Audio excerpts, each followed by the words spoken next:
All right, folks, it's overtime. I'm about to get into some MLW Fury Road. But if you've been listening to my Brace for Impacts lately, here occasionally, I like to get started with a little bit of a jam while I get that heart pumping. Let's get ready. Here's Rancid.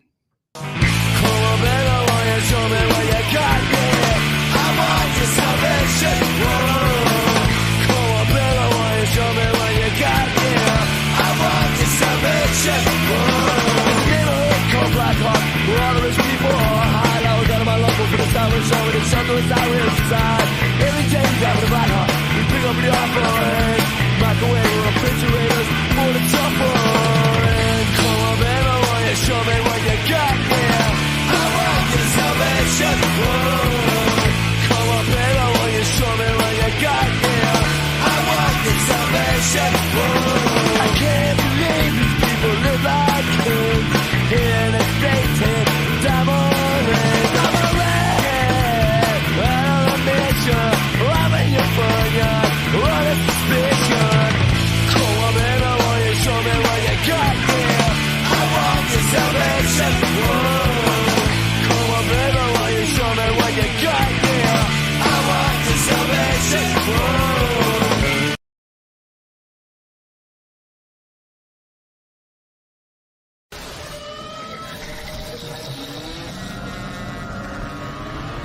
I see something really scary. Attention. Do I have everybody's attention now?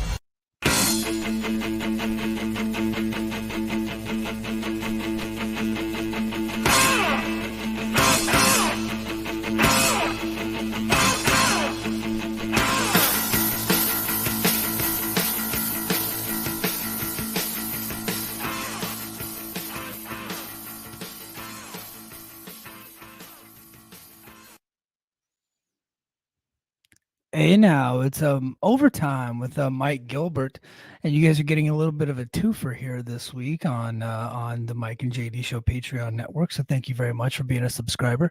We really do appreciate your business, and we got a lot more coming your way because as soon as I'm done with this, I'm actually going to go record with my friend Jeremy Finestone and with JD by God Oliva, where we're going to actually answer all of the questions that we got from our mailbag posts, and then we're going to get into some X-Men 97, probably talk a little bit of Batman action, talk some movies, talk some wrestling, talk all kinds of stuff, whatever else we got going on. So I hope you guys really do enjoy the content that we're squeezing out here for you.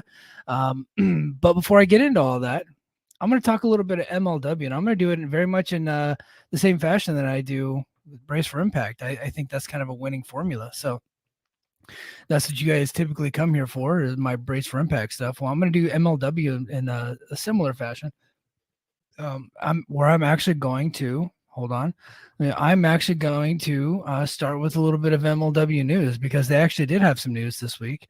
And here I pull up the Observer. Hold on just a second. You guys are watching. If you're watching this and on the video, then you'll see what I'm doing here. I'm going to be pulling up the Observer.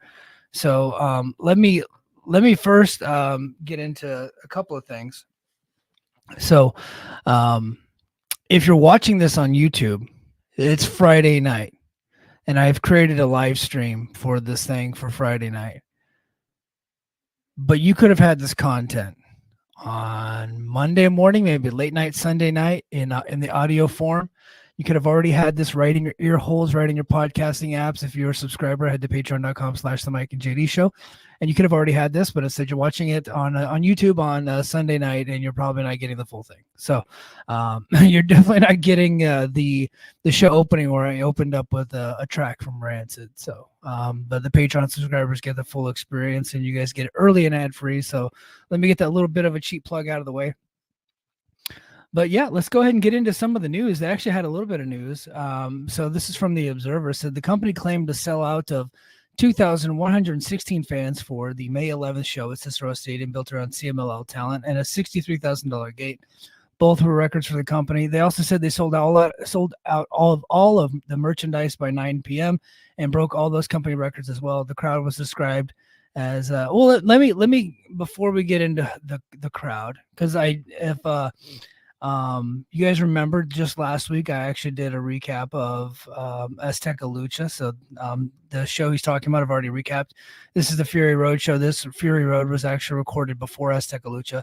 So they kind of did things backwards. But so I want to focus in on this right here. The company claimed. Okay, so that's a strong word. He didn't say showed evidence of. He said claimed a sellout of over 2,000 fans and a $63,000 gate. Okay. And I'm going to go ahead and call bullshit on that one. And here's why.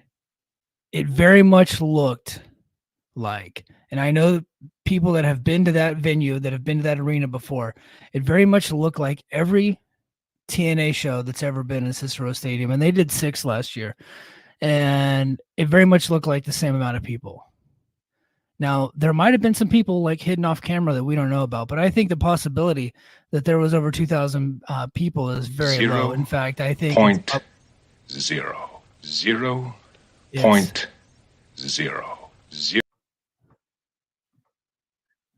0.0% chance that they had over 2,000 people in that thing.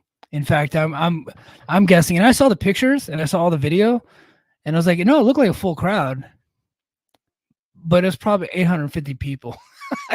I don't think they have a hope in hell of getting 2,000 people in that thing. But like, it was still a good crowd for MLW. But you ain't got a lie to kick it, homie. Come on, Court. I think we need Brandon Thurston to get the turnstile count there, and do a little bit of investigative reporting. I'm not going to do it. I don't get paid enough. But somebody who has those resources should go and do that. But. Then he goes on to say, Dave does, the crowd was described as 90 to 95% Hispanic, and every CMLL wrestler was extremely over, even guys like Felino. Mystico's star power was unbelievable in person, as just about everyone was there to see him, and people were chanting his name before the show. So actually, they closed the show with Mystico in the main event. They were hot for the whole main event. And then as soon as Mystico got the 1, 2, 3, they just bolted for the door. The crowd was just they could not get out of there fast enough. It was pretty entertaining. There were fans complaining that they had to sit through 2 hours of a show from 7 to 9 before CMLL talent was on for the pay-per-view. Yeah, so that's Fury Road. So they did, I think they did close to 2 hours for Fury Road. I think on YouTube it was like an hour and 38 minutes. So yeah, they had this hot CMLL crowd, full crowd there to see the CMLL talent, and they had to wait 2 hours to see those talents. In fact, I think there's a female wrestler. I think I'm going to see her name here in a little bit. What was her? Delmi Exo. That's right. Delmi Exo. She came out with a Mexican flag and the crowd went crazy. She was like the most over at that point of any of the talents, which is pretty entertaining. Because I just don't think she like that well known of a talent, but she came out with a Mexican flag, so you can tell that they were there for the CMLL. That's kind of a neat trick that MLW pulled, basically promoting a CMLL show, and filling it up with CMLL talent, a 4-hour show, but making the audience wait 2 hours to get it.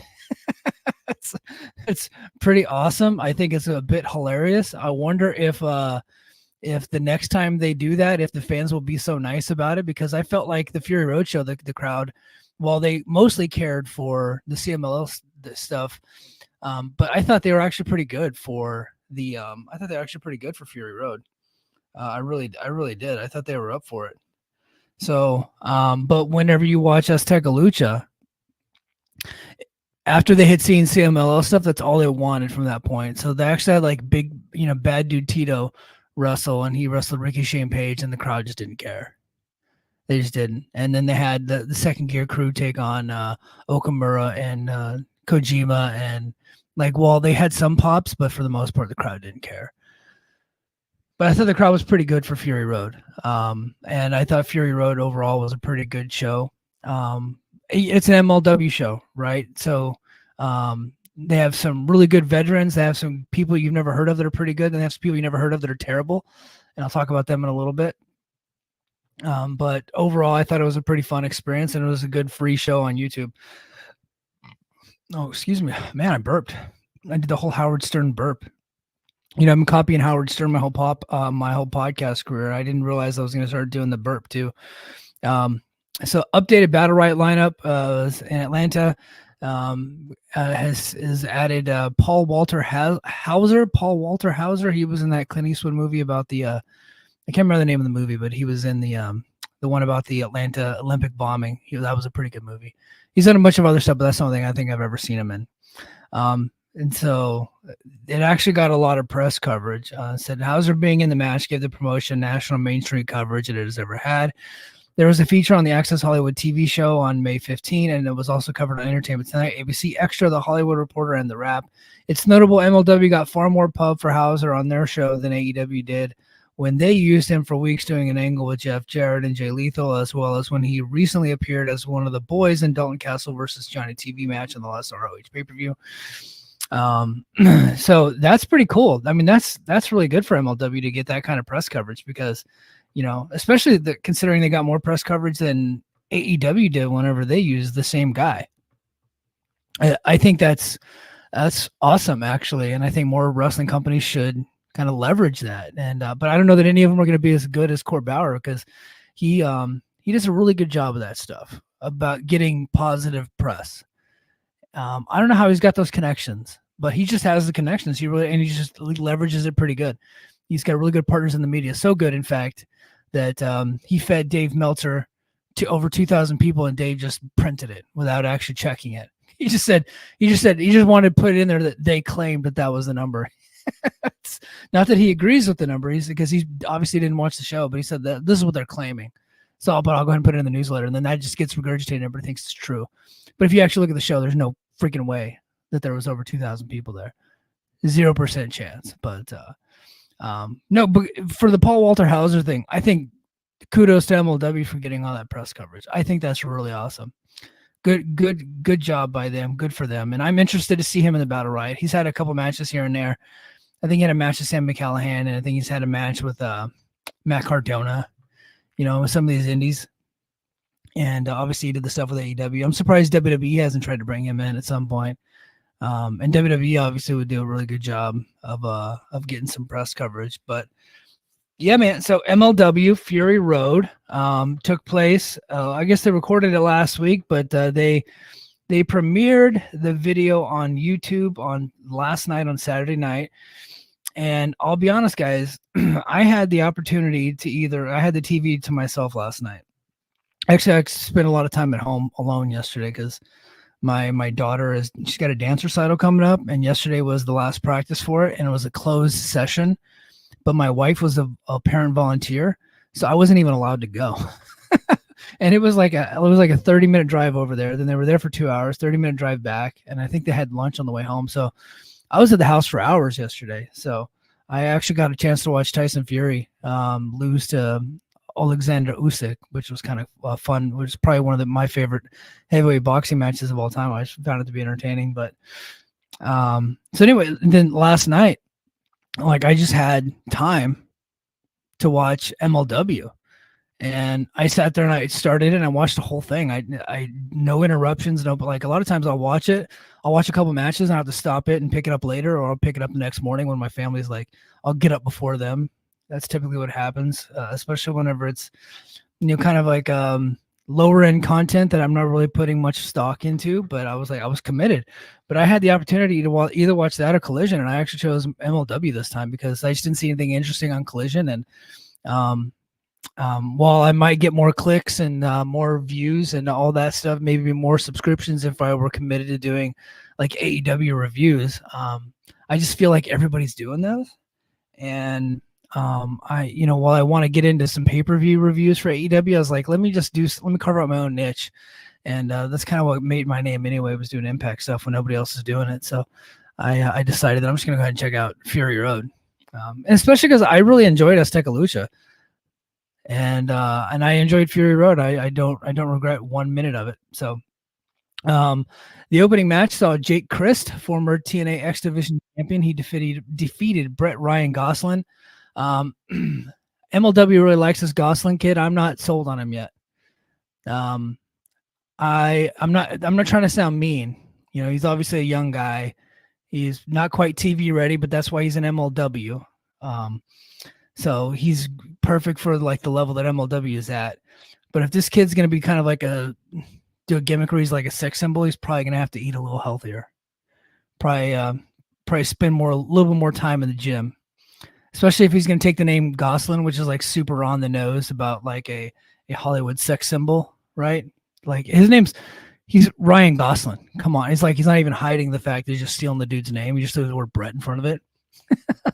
So he might want to get himself in a little bit of shape. But Jake Chris looked really good here. He's in really good shape, way better than during his Impact run back in the day. Hold on, swig of Coke Z for the working man.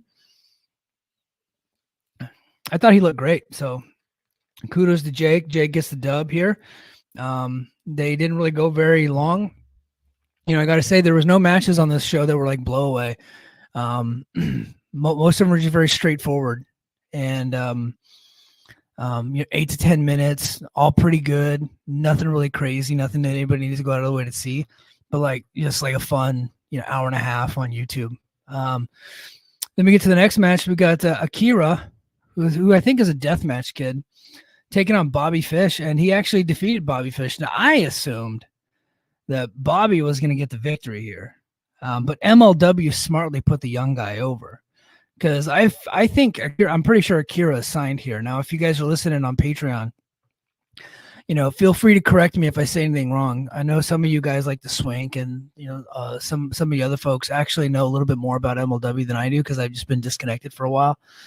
So if I say something stupid, feel free to just lay down a comment and correct me. But Akira gets the victory here. I thought this was a pretty good match, but look, I have not seen much of Akira. Obviously, I know a lot about Bobby Fish. I watched him in his Ring of Honor run, AEW run. He had a couple matches in TNA.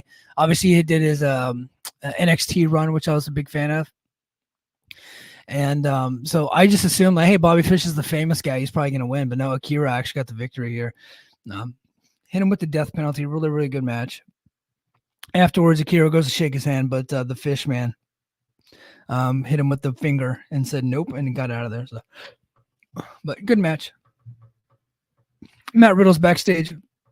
Riddle selects his number for the battle riot out of the tumbler and says it's pretty good. Riddle says he's facing Sami Callihan tonight, and he doesn't understand why he's always talking about his hog.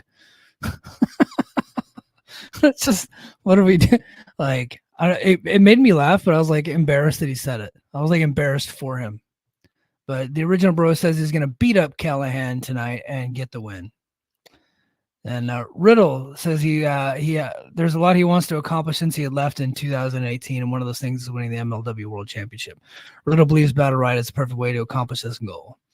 And then, unfortunately, we had the displeasure of MSL, one of the worst televised performers in all of pro wrestling, joins the commentary team for the next match.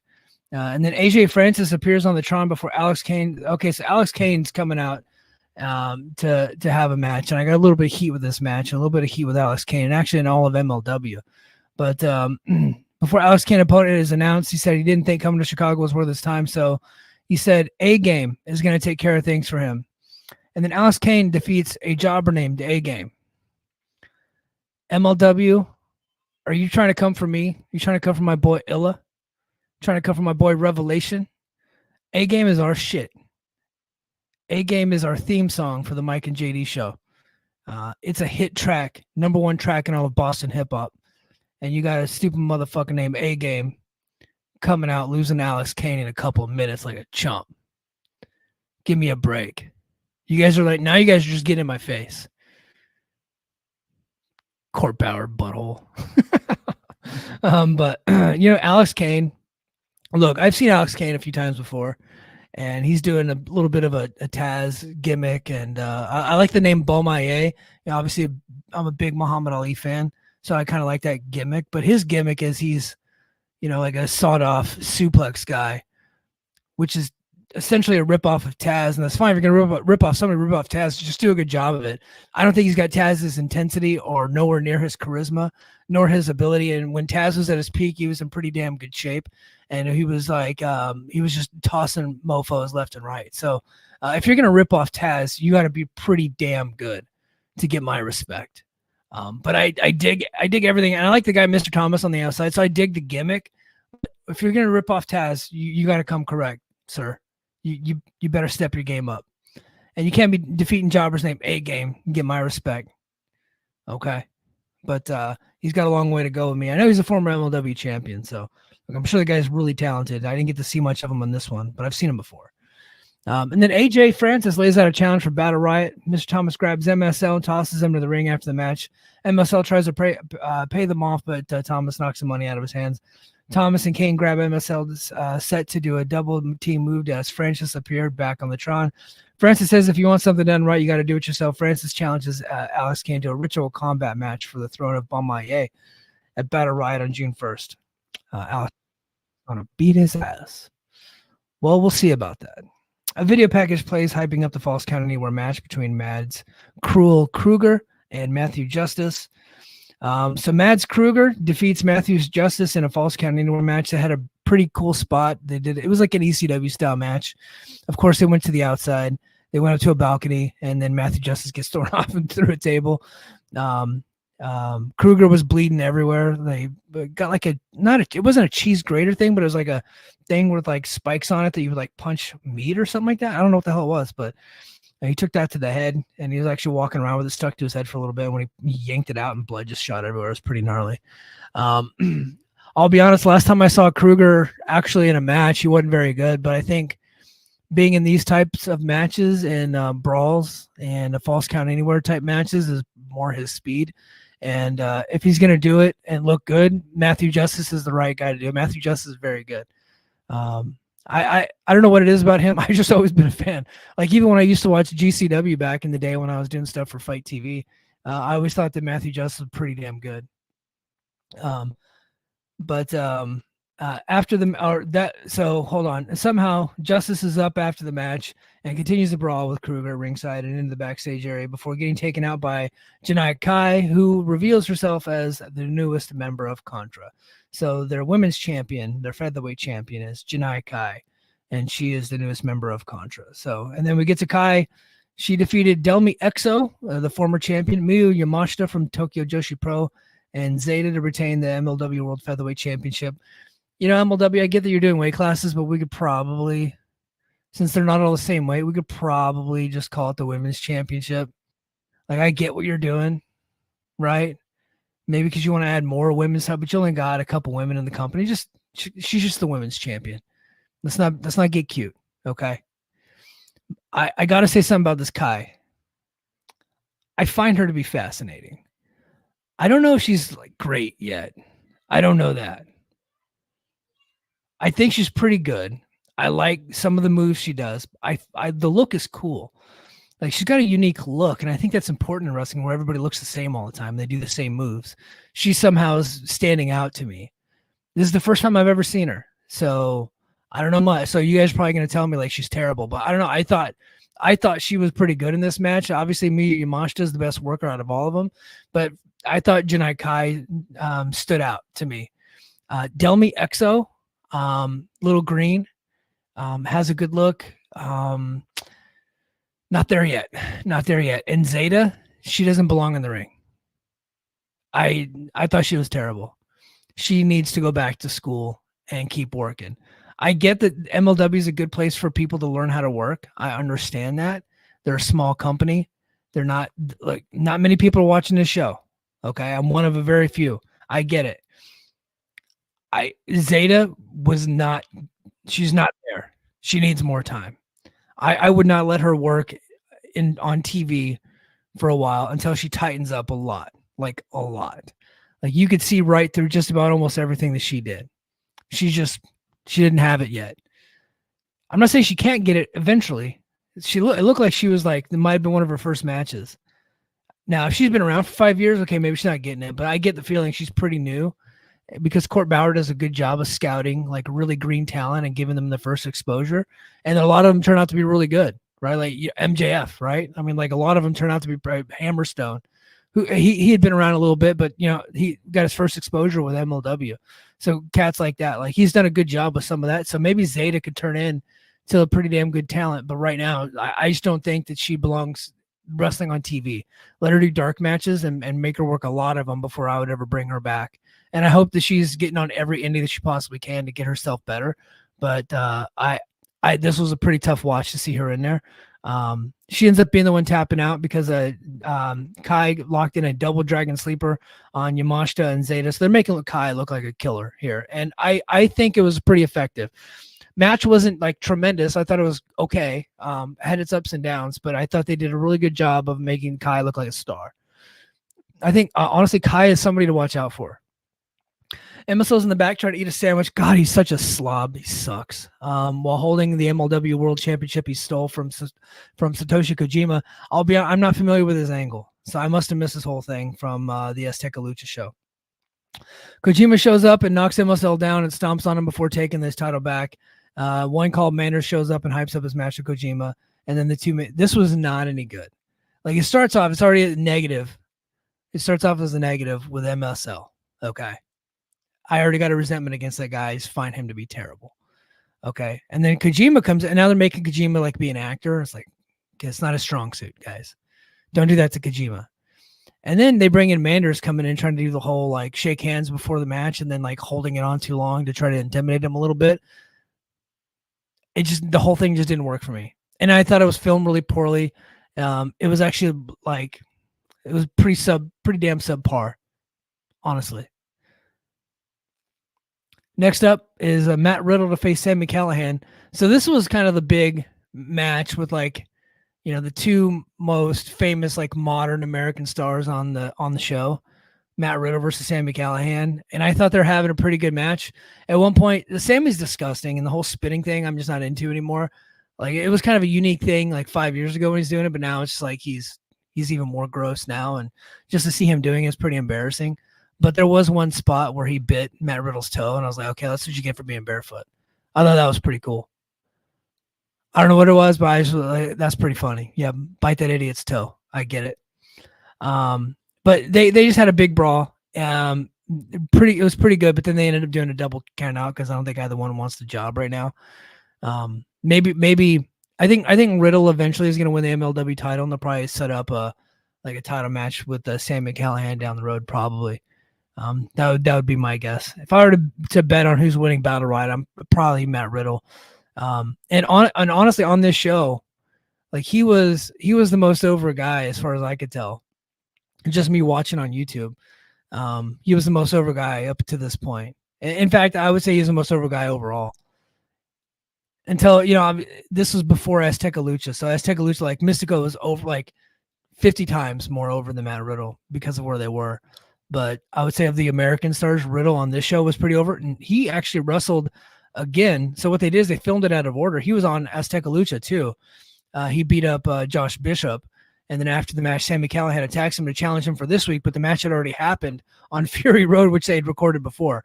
So they did everything out of order. It was kind of wacky the way they did it. So when he came out for his match against Josh Bishop, he didn't seem like he was that over. But earlier in the night on Fury Road, he was over. It's kind of weird the way that they did that. Bad Dude Tito is backstage, and he's taking out an Azteca henchman. He finds Cesar Duran, and then Cesar Duran pulls out a motherfucking knife. What? So this is where like MLW loses me. Like, why is Duran pulling a knife on a dude? Like, we know he's not going to use. He's not going to. Well, like, hell, I guess he could. Lucha Underground, they did kill people, and then TNA stole that idea. I guess. In fact, you know, now to remember it, I think one point Conan got shanked on TV on MLW. I don't know. I'm just like, never bring out a weapon you're not willing to use. And so that's true in life, but it's also true in TV. And then we get to the main event. Satoshi Kojima defeated the one called Manders. Can we just call him Manders? Do we have to be one called man? Like, was he a man called Sting? You're just Manders, bro. Just be Manders. It's easier. Okay. It's easier for me anyway, and that's what I care about the most. Now, I just insulted the guy. I'm going to tell you. I thought it was a pretty damn good match. A fun pro wrestling match with two pretty damn good pro wrestlers. Kojima, obviously, a bit long in the tooth. He's a bit old. Guy can still go. He still got it. And Manders is a pretty damn good wrestler. He's a good worker. In fact, I said Janai Kai was one to watch. I would say Manders is also one to watch. You know, he didn't really do much in the tag team match at Azteca Lucha. But I thought that he worked really well here with Satoshi Kojima. He brought out the best of Kojima, and I thought these two guys had a hell of a match. It wasn't anything special. It wasn't Danielson Ospreay. It wasn't anything like that. It wasn't Cody Roman. Nothing. You're not getting that in MLW. It was like a 10-minute match. It was hard hitting, good lariats, some big moves, some drama. They built up to a crescendo and had two damn good pro wrestlers having a damn good wrestling match, and I appreciated it. It didn't overstay its welcome. So for that, I tip my cap to you, Manders, and Satoshi Kojima. Satoshi Kojima is one of the greatest that ever lived, and MLW has a hell of a world champion and on their hands. And then they got to look. I think Manders could be something. Should he stick around here in MLW, or should he go to another promotion that has more like steady weekly TV? I think it was like a year or two ago. I think TNA used him. I advocated that they sign him because I thought he was pretty damn good. So yeah, I think overall Fury Road was a pretty good show. If you have like an hour and a half to watch, it's free on YouTube, so go check it out on the MLW YouTube channel. And if you guys want me to continue to do these recap shows, please let me know. I'm going to continue to do them. A June 1st Battle Riot. I have access now. I got Triller Plus, and I think they're doing it for YouTube too. So I can watch it now, and that's going to be a couple weeks away. So that's the next time you're going to hear me do some MLW stuff. I don't know how steady it'll be or like how scheduled it'll be. I will get to it when I get to it, but I will make sure to get you guys this content, doing some MLW stuff. So thank you very much for being here. And if you're watching this on YouTube a week later, you could have had this stuff way earlier and could have been in the know. Talking MLW. Hit me with some more of your MLW requests. Hit me with some feedback. Let me know where I screwed up. I really appreciate that. Drop a comment, hit the like button, make sure you're a subscriber, and then tell all your friends to be Patreon subscribers too. That's the best way to support the show. I greatly appreciate everybody being here, and until next time, mahalo.